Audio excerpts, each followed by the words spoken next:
City home news ਦੇਖ ਰਹੇ तमाम ਦਰਸ਼ਕਾਂ ਦਾ ਸਵਾਗਤ ਹੈ। ਕਹਿੰਦੇ ਨੇ ਕਿ ਧਰਤੀ ਤੇ ਜਿਹੜਾ ਕਿ ਡਾਕਟਰ ਨੂੰ ਦੂਸਰਾ ਰੱਬ ਜਿਹੜਾ ਮੰਨਿਆ ਜਾਂਦਾ ਹੈ। ਸੋ ਅਸੀਂ ਮੌਜੂਦ ਹਾਂ ਲੁਧਿਆਣਾ ਦੇ ਫੋਰਟਿਸ ਹਸਪਤਾਲ ਦੇ ਵਿੱਚ, ਜਿੱਥੇ ਅੱਜ ਕੈਂਸਰ ਸਰਵਾਈਵਰ ਜਿਹੜੇ ਕਿ ਅੱਜ ਇਹਨਾਂ ਦੇ ਵੱਲੋਂ ਕੈਂਸਰ ਸਰਵਾਈਵਰ ਦਾ ਇੱਕ ਜਿਹੜਾ ਕਿ ਇਵੈਂਟ ਕਰਵਾਇਆ ਜਾ ਰਿਹਾ ਫੋਰਟਿਸ ਹਸਪਤਾਲ ਦੇ ਵੱਲੋਂ। ਤੇ ਆਓ ਤੁਹਾਨੂੰ ਉਹਨਾਂ ਨਾਲ ਮਿਲਵਾਉਂਦੇ ਹਾਂ ਜਿਹੜੇ ਮਰੀਜ਼ਾਂ ਨੇ ਇਸ ਘਾਤਕ ਬਿਮਾਰੀ ਤੋਂ ਜਿਹੜੀ ਜੰਗ ਜਿੱਤੀ ਹੈ। ਸੋ ਇਸ ਦੇ ਬਾਰੇ ਕੀ ਕਹਿਣਾ ਚਾਹਣਗੇ? बिल्कुल एक साढ़े पुराने पेशेंट ने ਜਦੋਂ ਉਹਨਾਂ ਦੀ ਇੱਕ ਬੜੀ ਮੇਜਰ ਕੰਪਲੈਕਸ ਸਰਜਰੀ ਹੋਈ, ਅਸੀਂ ਉਹਨਾਂ ਦਾ ਪੂਰਾ ਕੈਂਸਰ ਦਾ ਟਿਊਮਰ ਪੇਟ ਵਿੱਚੋਂ ਰਿਮੂਵ ਕੀਤਾ। ਉਸ ਤੋਂ ਬਾਅਦ ਪੇਸ਼ੈਂਟ ਠੀਕ ਹੋ ਕੇ ਗਏ, ਹੁਣ ਵੀ ਰੱਬ ਦੀ ਕਿਰਪਾ ਨਾਲ ਬਿਲਕੁਲ ਅੱਛਾ ਚੱਲ ਰਹੇ ਨੇ। ਤੇ ਉਹਨਾਂ ਦੇ ਬੇਟੇ ਨੇ ਐਪਰੀਸੀਏਸ਼ਨ ਦੇ ਤੌਰ ਤੇ ਮੇਰੇ ਨਾਮ ਦਾ ਟੈਟੂ ਆਪਣੀ ਬਾਂਹ 'ਤੇ ਬਣਵਾਇਆ। ਇਹ ਇੱਕ ਬੜਾ ਹੀ ਮੈਂ ਦਿਲ ਨੂੰ ਛੂਹਣ ਵਾਲਾ ਐਕਸਪੀਰੀਅੰਸ ਸੀਗਾ। ਹਾਲਾਂਕਿ ਮੈਂ ਨਹੀਂ ਚਾਹੂੰਗਾ ਕਿ ਕੋਈ ਇੰਨੀ ਟੈਟੂ ਬਣਾਉਣ 'ਚ ਬੜੀ ਤਕਲੀਫ ਹੁੰਦੀ ਹੈ, ਕੋਈ ਵੀ ਉਹ ਤਕਲੀਫ ਸਹੇ, ਬਟ ਚਲੋ ਉਹਨਾਂ ਨੇ ਆਪਣੇ ਵੱਲੋਂ ਇੱਕ ਜੈਸਚਰ ਦਿਖਾਇਆ। ਇਸ ਤਰ੍ਹਾਂ ਦੇ ਜੈਸਚਰ ਜਦੋਂ ਦੇਖਣ ਨੂੰ ਮਿਲਦੇ ਆ, ਇੱਕ ਡਾਕਟਰ ਦੀ ਵੀ ਬਹੁਤ ਹੌਸਲਾ ਅਫਜ਼ਾਈ ਹੁੰਦੀ ਹੈ। ਸਾਨੂੰ ਵੀ ਲੱਗਦਾ ਕਿ ਅਸੀਂ ਹੋਰ ਥੋੜ੍ਹਾ ਅੱਛਾ ਬੈਟਰ ਕੰਮ ਕਰੀਏ ਤਾਂ ਕਿ ਅਸੀਂ ਪੇਸ਼ੈਂਟਸ ਨੂੰ ਬੈਟਰ ਕੇਅਰ ਦੇ ਸਕੀਏ। ਜਿਵੇਂ ਗੱਲਾਂ ਹੋਈਆਂ ਕਿ ਚਲੋ ਠੀਕ ਹੈ, ਪੈਸਾ, ਸਕਸੈਸ, ਇਹ ਸਭ ਚੀਜ਼ਾਂ ਤਾਂ ਹਰ ਪ੍ਰੋਫੈਸ਼ਨ ਵਿੱਚ ਬੰਦਾ ਮਿਹਨਤ ਕਰੇਗਾ ਤਾਂ ਕਮਾ ਲੈਂਦਾ, ਬਟ ਇੱਕ ਲੋਕਾਂ ਦਾ ਪਿਆਰ, ਜੋ ਇਸ ਤਰ੍ਹਾਂ ਦੀ ਗੁੱਡਵਿਲ ਹੈ, ਉਹ ਜਦੋਂ ਪਰਮਾਤਮਾ ਬਖਸ਼ਦਾ ਹੈ ਤਾਂ ਬਹੁਤ ਹੌਸਲਾ ਮਿਲਦਾ ਹੈ ਕਿ ਅਸੀਂ ਅੱਗੇ ਹੋਰ ਅੱਛਾ ਕੰਮ ਕਰਦੇ ਰਹੀਏ, ਪੇਸ਼ੈਂਟਸ ਨੂੰ ਬੈਟਰ ਕੇਅਰ ਪ੍ਰੋਵਾਈਡ ਕਰਦੇ ਰਹੀਏ। Thank you sir. ਮੈਡਮ ਕੀ ਨਾਮ ਹੈ ਤੁਹਾਡਾ? मैं डॉक्टर अनामिका आहूजा और रिटायर्ड फ्रॉम इंडियन नेवी। तो मैं हुण हाल ही Fortis as a medical superintendent join किया है। ਮੈਡਮ ਅੱਜ ਜਿਹੜਾ ਕੈਂਸਰ ਸਰਵਾਈਵਰ ਜਿਹੜਾ ਅੱਜ ਤੁਹਾਡੇ ਵੱਲੋਂ ਆਯੋਜਨ ਕਰਵਾਇਆ ਗਿਆ ਇੱਥੇ ਹਸਪਤਾਲ ਦੇ ਵਿੱਚ, ਕੀ ਕਹਿਣਾ ਚਾਹੋਗੇ ਇਸ ਤੇ? ਇਹ ਜਿਹੜਾ ਇਵੈਂਟ ਹੈ ਇੱਕ ਸਾਨੂੰ ਪ੍ਰੇਰਨਾ ਦਿੰਦਾ ਹੈ to keep doing good work, ਹੈ ਨਾ, ਕਿਉਂਕਿ ਇੱਕ ਐਨਕਰੇਜਮੈਂਟ ਹੈ ਜਦ ਕੋਈ ਵੀ ਤੁਸੀਂ ਇਲਾਜ ਕਰਦੇ ਹੋ, ਸਪੈਸ਼ਲੀ ਕੈਂਸਰ ਦਾ, ਜਿਹੜੀ ਇੱਦਾਂ ਦੀ ਬਿਮਾਰੀ ਹੈ ਜੋ ਕਿ ਪੇਸ਼ੈਂਟ ਨੂੰ ਹਿਲਾ ਦਿੰਦੀ ਹੈ, ਠੀਕ ਹੈ ਨਾ। ਅਤੇ ਪਰ ਜੇ ਪੇਸ਼ੈਂਟ ਲੜਦਾ ਹੈ ਅਤੇ ਡਾਕਟਰ ਦਾ ਸਪੋਰਟ ਨਾਲ ਹੁੰਦਾ ਹੈ ਉਹਦੇ, ਅਤੇ ਉਹ ਠੀਕ ਹੋ ਜਾਂਦਾ ਹੈ। ਡਾਕਟਰ ਉਹਨੂੰ ਦੇਖਦਾ ਹੈ ਉਹਦੀ ਜਰਨੀ 'ਚ, ਅਤੇ ਉਹ ਇੱਕ ਐਨਕਰੇਜਮੈਂਟ, ਇੱਕ ਮੋਟੀਵੇਸ਼ਨ ਹੁੰਦੀ ਹੈ ਸਾਨੂੰ ਕਿ ਅਸੀਂ ਔਰ ਇੱਦਾਂ ਦਾ ਕੰਮ ਕਰਕੇ ਔਰ ਬੈਟਰ ਕਰ ਸਕਦੇ ਹਾਂ ਆਪਣੇ ਹੈਲਥ ਸਰਵਿਸਿਜ਼ ਨੂੰ। ਅੱਛਾ ਮੈਮ, ਉਹਨਾਂ ਨੂੰ ਕੀ ਮੈਸੇਜ ਦੇਣਾ ਚਾਹੋਗੇ ਕਿ ਅਕਸਰ ਜਿਸ ਤਰ੍ਹਾਂ ਬਹੁਤ ਸਾਰੇ ਲੋਕ ਨੇ ਜਿਹੜੇ ਕਿ ਅੱਜ ਵੀ ਕੈਂਸਰ ਪੀੜਿਤ ਨੇ, ਲੇਕਿਨ ਉਹ ਕਹਿੰਦੇ ਨੇ ਕਿ ਇਹਦਾ ਇਲਾਜ ਨਹੀਂ ਹੈ ਜਾਂ ਉਸ ਬਿਮਾਰੀ ਤੋਂ ਹਾਰ ਮੰਨ ਲੈਂਦੇ ਨੇ, ਅਤੇ ਕੀ ਉਹਨਾਂ ਨੂੰ ਮੈਸੇਜ ਦੇਣਾ? ਇਹ ਜਿਹੜੀ ਮੀਟ ਹੈ ਇਹ ਉਹੀ ਉਹਨਾਂ ਲੋਕਾਂ ਵਾਸਤੇ ਹੀ ਇੱਕ ਮੈਸੇਜ ਹੈ, ਕਿਉਂਕਿ ਇਹ ਸਰਵਾਈਵਰਸ ਨੇ, ਵਾਰੀਅਰਸ ਨੇ, ਇਹ ਹੀ ਸਾਡੇ ਅੰਬੈਸਡਰ ਨੇ ਜਿਹੜੇ ਅੱਗੇ ਤੁਸੀਂ ਇਹਨਾਂ ਨੂੰ ਦੇਖੋ ਕਿ ਇਹ ਫਾਈਟ ਕਰ ਸਕਦੇ ਆ ਅਤੇ ਤੁਸੀਂ ਵੀ ਫਾਈਟ ਕਰ ਸਕਦੇ ਹੋ। ਇੱਦਾਂ ਦੇ ਕੁਛ ਨਹੀਂ ਹੈ ਜੋ ਤੁਸੀਂ ਨਹੀਂ ਕਰ ਸਕਦੇ ਹੋ। ਬਿਮਾਰੀ ਹੈ, ਉਹਦੇ ਨਾਲ ਲੜਨਾ ਹੈ, ਲੜ ਕੇ ਬਸ ਆਪਣੀ ਹਿੰਮਤ ਨਹੀਂ ਹਾਰਨੀ, ਅਤੇ ਕੁਛ ਵੀ ਹਰਾ ਸਕਦੇ ਹਾਂ ਅਸੀਂ। We can overcome this, we shall overcome this. ਕੀ ਨਾਮ ਹੈ ਜੀ ਤੁਹਾਡਾ? ਮੇਰਾ ਨਾਮ ਹੈ ਜੀ ਜਿੰਦਰ ਮੋਹਨ ਭੰਡਾਰੀ।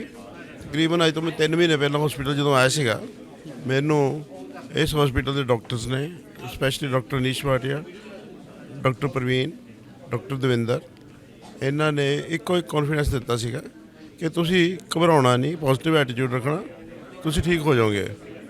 ਔਰ ਅੱਜ ਦੀ ਡੇਟ 'ਚ ਹਾਲਾਂਕਿ ਮੇਰਾ ਟ੍ਰੀਟਮੈਂਟ ਚੱਲ ਰਿਹਾ, ਪਰ ਮੈਂ ਬਹੁਤ ਬੈਟਰ ਮਹਿਸੂਸ ਕਰਦਾ। I am really thankful to these doctors, ਜਿਨ੍ਹਾਂ ਨੇ ਕਿ ਹਰ ਇੱਕ ਪੇਸ਼ੈਂਟ ਨੂੰ, ਮੈਨੂੰ ਹੀ ਨਹੀਂ ਇਕੱਲਾ, ਹਰ ਇੱਕ ਪੇਸ਼ੈਂਟ ਨੂੰ ਇੰਨਾ ਪਰਸਨਲ ਕੇਅਰ ਦਿੱਤਾ ਕਿ ਅੱਜ ਸਾਰੇ ਜਿੰਨੇ ਪੇਸ਼ੈਂਟਸ ਨਾਲ ਇੱਥੇ ਮੇਰੇ ਆਪਸ 'ਚ ਗੱਲਬਾਤ ਹੋਈ ਹੈਗੀ ਹੈ, ਦੇ ਆਰ, ਉਹ ਇੰਨੇ ਥੈਂਕਫੁਲ ਨੇ, ਕਿਉਂਕਿ ਡਾਕਟਰ ਦੀ ਫੈਕਲਟੀ ਟੀਮ ਇਹ ਸਾਰੀ ਇਸ ਤਰ੍ਹਾਂ ਦੀ ਆ ਕਿ ਇਹਨਾਂ ਦਾ ਜਿੰਨਾ ਵੀ ਥੈਂਕਫੁਲ ਹੋ ਜਾਵੇ ਘੱਟ ਹੈ। That's why.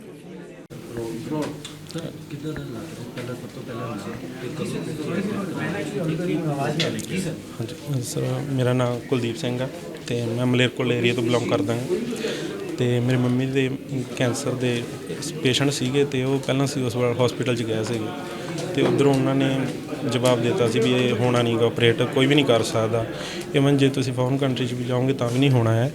ਅਤੇ ਆਫਟਰ ਦੈਟ ਅਸੀਂ ਡਾਕਟਰ ਨੀਸ਼ ਭਾਟੀਆ ਨੂੰ ਮਿਲੇ ਫੋਰਟਿਸ ਹਸਪੀਟਲ ਦੇ ਵਿੱਚ, ਅਤੇ ਜਦੋਂ ਉੱਥੇ ਮਿਲੇ ਤਾਂ ਡਾਕਟਰ ਸਾਹਿਬ ਨੇ ਕਿਹਾ ਵੀ ਸਭ ਕੁਛ ਵਧੀਆ ਹੋਊਗਾ, ਤੁਸੀਂ ਕੋਆਪਰੇਟ ਕਰੋ, ਅਤੇ ਅਸੀਂ ਕੀਤਾ। ਅਤੇ ਡਾਕਟਰ ਨੀਸ਼ ਭਾਟੀਆ ਨੇ ਆਪਰੇਟ ਕੀਤਾ ਸੀਗਾ ਮੰਮਾ ਦਾ, ਅਤੇ ਮੰਮਾ ਠੀਕ ਨੇ ਹੁਣ। ਬਹੁਤ ਵਧੀਆ ਟਰੀਟਮੈਂਟ ਕੀਤਾ ਇਹਨਾਂ ਨੇ, ਵਧੀਆ ਸਾਰਾ ਕੁਝ ਡੀਲ ਕੀਤਾ ਮੰਮੀ ਨਾਲ ਵੀ। ਅਤੇ ਡਾਕਟਰ ਨੀਸ਼ ਭਾਟੀਆ ਜੀ ਨਾ ਹੁੰਦੇ ਸ਼ਾਇਦ ਅੱਜ ਜਿੱਦਾਂ ਵੀ ਸਾਨੂੰ ਪਤਾ ਲੱਗੇ ਪਹਿਲਾਂ ਵਾਲੇ ਹਸਪੀਟਲ ਦੇ ਵਿੱਚੋਂ, ਅਤੇ ਸ਼ਾਇਦ ਮੇਰੀ ਮੰਮੀ ਨਾ ਜਿੰਦਾ ਹੁੰਦੇ ਹੁਣ ਨੂੰ। ਅਤੇ ਡਾਕਟਰ ਨੀਸ਼ ਭਾਟੀਆ ਦਾ ਬਹੁਤ ਥੈਂਕ ਯੂ, ਅਤੇ ਫੋਰਟਿਸ ਹਸਪੀਟਲ ਦਾ ਬਹੁਤ ਧੰਨਵਾਦ। ਜਦੋਂ ਹਾਂਜੀ ਡਾਕਟਰ ਸਾਹਿਬ ਕਿੱਦਾਂ ਦਾ ਲੱਗਿਆ ਉਹਨਾਂ ਨੂੰ? ਦੇਖੋ ਡਾਕਟਰ ਸਾਹਿਬ ਨੇ ਜਿੱਦਾਂ ਟਰੀਟਮੈਂਟ ਕੀਤਾ, ਅਤੇ ਟਰੀਟਮੈਂਟ ਥੋੜ੍ਹਾ ਡਿਫੀਕਲਟ ਸੀਗਾ, ਅਤੇ ਮੈਨੂੰ ਹਸਪੀਟਲ ਵੱਲੋਂ ਕਾਲ ਆਇਆ ਕਿ ਤੁਸੀਂ 4 ਸ਼ਬਦ ਬੋਲੋ ਡਾਕਟਰ ਸਾਹਿਬ ਲਈ, ਤੇ ਮੈਨੂੰ ਇਦਾਂ ਸੀ ਕਿ ਡਾਕਟਰ ਸਾਹਿਬ ਨੂੰ ਖੁਸ਼ੀ ਹੋਵੇ ਜੋ ਕੁਝ ਵੀ ਕਰਾਂ ਮੈਂ, ਇਸ ਲਈ ਮੈਂ ਕੁਝ ਬੋਲਿਆ ਨਹੀਂ ਸੀ ਸਰ ਬਾਰੇ। ਤੇ ਮੈਂ ਟੈਟੂ ਬਣਵਾਇਆ ਸੀਗਾ ਤੇ ਇਹ ਰਿਸਪੈਕਟ ਆ ਉਹਨਾਂ ਲਈ, ਪਿਆਰ ਹੈਗਾ। ਤੇ ਜਿੱਦਾਂ ਅੱਜ ਕੱਲ੍ਹ ਦੇ ਯੰਗਸਟਰ ਬਣਵਾਉਂਦੇ ਨੇਗੇ, ਮਤਲਬ ਐਕਟਰ ਦਾ ਬਣਵਾ ਲੈਂਦੇ ਨੇ, ਸਿੰਗਰ ਦਾ ਬਣਵਾ ਲੈਂਦੇ ਨੇ, ਉਹ ਚੀਜ਼ਾਂ ਤੋਂ ਉੱਪਰ ਉੱਠ ਕੇ ਮੈਂ ਸਰ ਦਾ ਬਣਵਾਇਆ ਕਿਉਂਕਿ ਇਹਨਾਂ ਨੇ ਸਾਨੂੰ ਜ਼ਿੰਦਗੀ ਦਿੱਤੀ, ਠੀਕ ਹੈ ਨਾ। ਮੇਰੀ ਮੰਮੀ ਨੂੰ ਟ੍ਰੀਟਮੈਂਟ ਕੀਤਾ ਵਧੀਆ, ਸਹੀ ਨੇ, ਠੀਕ ਨੇਗੇ। ਤੇ ਕਿਸੇ ਨੇ ਕੁਝ ਨਹੀਂ ਦੇਣਾ ਹੁੰਦਾ, ਜਿੱਦਾਂ ਜਨਤਾ ਬਣਵਾ ਲੈਂਦੀ ਹੈਗੀ ਹੀਰੋਜ਼ ਦਾ, ਡਾਕਟਰ ਇਹਨਾਂ ਦਾ, ਸਿੰਗਰਸ ਦਾ, ਉਹਨਾਂ ਨੂੰ ਉੱਪਰ ਚੁੱਕੋ ਜਿਨ੍ਹਾਂ ਨੇ ਆਪਣੇ ਲਈ ਕੁਝ ਕੀਤਾ ਹੋਵੇ। ਪੇਰੈਂਟਸ ਹੋ ਗਏ ਜਾਂ ਡਾਕਟਰਸ ਹੋ ਗਏ ਜਾਂ ਕੋਈ ਵੀ, ਜਦੋਂ ਆਪਾਂ ਨੂੰ ਕੋਈ ਜ਼ਿੰਦਗੀ ਦਿੰਦਾ ਉਹਦੇ ਉੱਤੇ ਕੀ ਮਿਲ ਸਕਦਾ ਆਪਾਂ ਨੂੰ, ਠੀਕ ਹੈ ਨਾ। ਸਿੰਗਰ ਜਾਂ ਐਕਟਰ ਕਿਹੜਾ ਖਾਣ ਨੂੰ ਦਿੰਦੇ ਨੇਗੇ, ਇਹਨਾਂ ਨੂੰ ਰਿਸਪੈਕਟ ਮਿਲਣੀ ਚਾਹੀਦੀ ਹੈ। ਡਾਕਟਰਸ ਨੂੰ, ਡਾਕਟਰ ਦੂਜਾ ਰੱਬ ਹੁੰਦੇ ਨੇ, ਹੈਗੇ ਵੀ ਨੇਗੇ, ਤੇ ਰੱਬ ਹਮੇਸ਼ਾ ਚੜ੍ਹਦੀ ਕਲਾ ਰੱਖੇ ਫੋਰਟਿਸ ਹਸਪੀਟਲ ਨੂੰ ਤੇ ਡਾਕਟਰ ਨੀਸ਼ ਪਾਟਿਆ। ਠੀਕ ਹੈ ਜੀ। ਕੀ ਨਾਮ ਹੈ? दाक्षायणी, मिसेस दाक्षायणी हिरेमठ।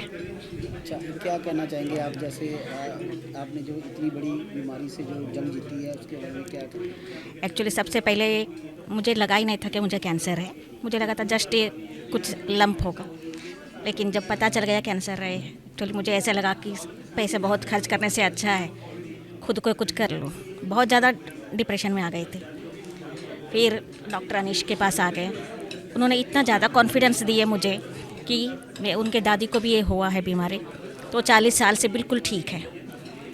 तो डॉक्टर के एक बात कहने से पेशेंट्स के अंदर कॉन्फिडेंस आ जाता है, मोटिवेशन मिलता है।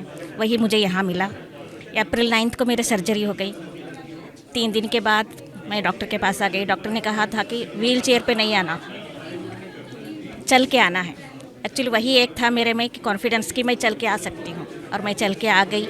उसके बाद अप्रैल 30 से कीमोथेरेपी शुरू हो गया। फर्स्ट कीमोथेरेपी होने के बाद तो मेरा कॉन्फिडेंस पूरा ख़त्म हो गया, क्योंकि बहुत ज़्यादा मैं बीमार हो गई, एडमिट करना पड़ा।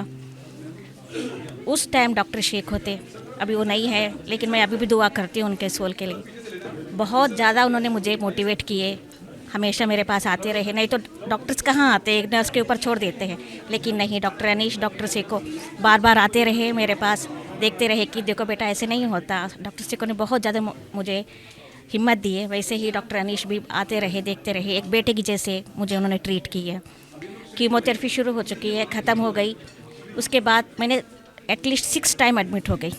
5th कीमोथेरेपी के बाद आईसीयू में चली गई मैं, इतना ज़्यादा मुझे प्रॉब्लम हो गया था। लेकिन पूरा डॉक्टर टीम खड़े हो गए थे मेरे सामने, बहुत अच्छे से उन्होंने मुझे ट्रीट किए। अब मेरे हार्मोनल थेरेपी शुरू हो गई है ना, मैं बिल्कुल ठीक हूँ।